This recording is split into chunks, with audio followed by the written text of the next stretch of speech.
The rubber band was invented in England in the middle of the 19th century. The key to its success, of course, is flexibility. A rubber band can be stretched around items of various shapes and sizes to hold them together. So in the rubber band industry, the possibilities for expansion are numerous. Rubber bands come in handy for a whole bunch of things. If you have a bunch of anything, a rubber band can keep it together. Production of rubber bands starts with natural rubber. These spongy slabs have been made from the sap of rubber trees. Natural rubber has greater elasticity than the synthetic kind, making it a better choice for rubber bands. A worker measures and pours rubber processing oil into a kneader machine. He adds powdered pigment, in this case yellow and white for a pale yellow shade. He feeds several rubber slabs to the kneader's spiral-shaped jaws. The spiraling blades intersect to break up the rubber and blend in the other ingredients.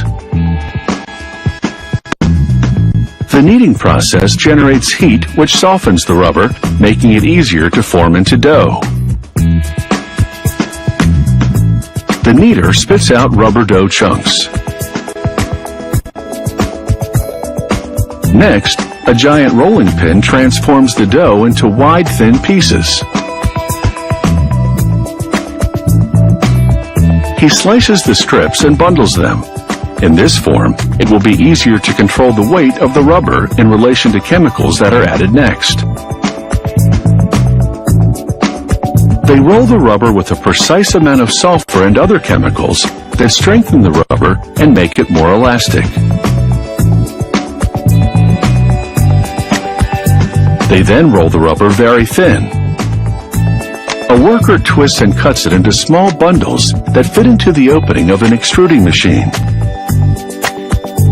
It forces the still warm and malleable rubber through dies to shape it into long, hollow tubes. The extruder injects air and talcum powder into the tubes to keep the walls from collapsing and sticking together while warm. The tubes cool down in a trough of water, and they deflate as the injected air dissipates. Next, these aluminum poles will serve as molds for the tubes during curing, giving them the correct shape and diameter. The worker slides the tubes onto the molds. The talcum powder injected into the tubes during their extrusion will also act as a release agent, keeping them from sticking to the molds during curing. They load the tubes into a steam oven, and the intense heat vulcanizes the rubber to boost its tensile strength and elasticity.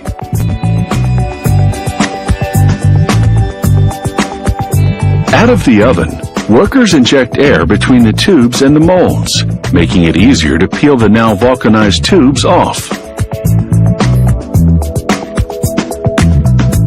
They rinse the rubber tubes to remove talcum powder residue. There's so much that the water turns milky white.